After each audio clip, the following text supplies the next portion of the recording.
Hello friends, வணக்கம். வாங்க இன்றைக்கி நம்ம வீடியோவில் சூப்பரான ஒரு ஸ்நாக் ரெசிபி சிக்கன் போண்டா எப்படி பண்ணுறதுன்னு பார்க்கலாம். இந்த ரெசிபி ரொம்பவே ஈஸியாக பண்ணிடலாம். டேஸ்ட் ரொம்ப சூப்பராக இருக்கும். இதில் வெங்காயம்லாம் நல்லா பொடியாக கட் பண்ணி நம்ம வடையில் சேர்க்குற மாதிரி சேர்க்க போகிறோம். சிக்கனுமே கோலா உருண்டை மாதிரி ரொம்ப ஃபைன் பேஸ்ட்டாக அரைக்காமல் கொஞ்சம் ஒரு 90% அரைச்சி தான் சேர்க்க போகிறோம். சிக்கன் இதில் நல்லா வெந்து சாஃப்டாக ஜூஸியாக ரொம்ப சூப்பராக இருக்கும். கண்டிப்பாக இந்த ஸ்நாக் ரெசிபி ஒரு தடவை ட்ரை பண்ணி பாருங்கள். இது குழந்தைங்களுக்கு மட்டும் இல்லை, பெரியவங்களுக்கும் ரொம்ப பிடிக்கும். ஒரு தடவை ட்ரை பண்ணிங்கன்னா கண்டிப்பாக திரும்ப இது செஞ்சு தர சொல்லுவாங்க. ரொம்ப ஈஸியாகவும் பண்ணிடலாம். இப்போ நம்ம இதை எப்படி பண்ணுறதுன்னு பார்க்கலாம்.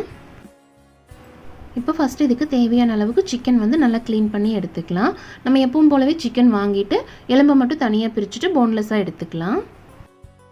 2 ஸ்பூன் அளவுக்கு பொட்டுக்கடலை ஒரு ட்ரை மிக்ஸி ஜாரில் சேர்த்து பொடி பண்ணி எடுத்து வச்சுக்கலாம்.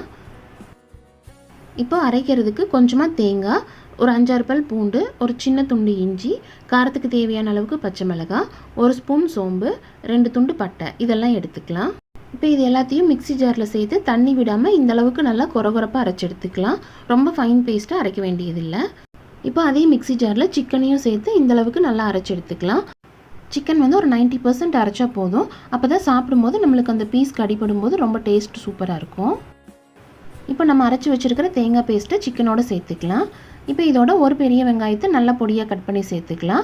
அதோட கொஞ்சமாக மல்லித்தலையும் நல்லா பொடியாக கட் பண்ணி இதில் சேர்த்து நல்லா கலந்துடலாம். தேவையான அளவுக்கு உப்பு சேர்த்துக்கலாம். இப்போ இதோட நம்ம அரைச்சி வச்சுருக்கிற பொட்டுக்கடலை பவுடரை ஒட்டுக்கா சேர்க்காமல் கொஞ்சமாக சேர்த்து நல்லா கலந்து விட்டுக்கலாம். பொட்டுக்கடலை பவுடர் நம்ம பைண்டிங்காக தான் சேர்க்குறோம். ரொம்ப அதிகமாக சேர்க்க தேவையில்லை. இப்போ இது எல்லாத்தையும் சேர்த்து நல்லா கலந்து விட்டுறலாம். இதில் தண்ணி சேர்த்துடக்கூடாது. சிக்கன் வெங்காயத்திலேருந்து வர்ற தண்ணியிலே இந்த மாவு நம்ம ரெடி பண்ணிக்கலாம்.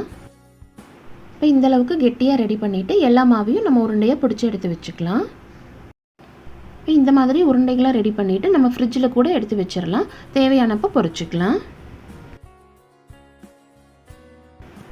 இப்போ எல்லா மாவையும் உருண்டை பண்ணியாச்சு. இப்போ நம்ம எண்ணெயை சூடு பண்ணி பொரிச்சிடலாம். எண்ணெய் நல்லா சூடானது உருண்டைகளெல்லாம் சேர்த்துட்டு மீடியம் ஃப்ளேமில் வச்சு நல்லா பொரிச்சு எடுத்துக்கலாம். எண்ணெயில் சேர்த்த உடனேவே கரண்டி வச்சு கலந்து விட்டுறக்கூடாது. ஒரு நிமிஷம் வேக விட்டுட்டு அதுக்கப்புறமா நல்லா கலந்து விட்டுக்கலாம். இப்போ இந்த அளவுக்கு நல்லா செவக்க வெந்ததும் எடுத்துடலாம்.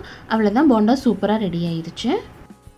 இது ரொம்ப ஈஸியான ஒரு ஸ்நாக் ரெசிபி. கண்டிப்பாக ட்ரை பண்ணி பாருங்கள்.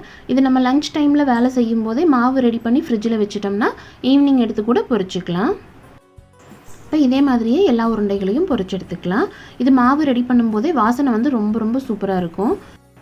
குழந்தைங்கள்லேருந்து பெரியவங்க வரைக்கும் எல்லோரும் ரொம்பவே விரும்பி சாப்பிடுவாங்க. கண்டிப்பாக ட்ரை பண்ணி பாருங்கள். செஞ்சு பார்த்துட்டு எப்படி இருந்துச்சுன்ட்டு கமெண்ட்டில் சொல்லுங்கள்.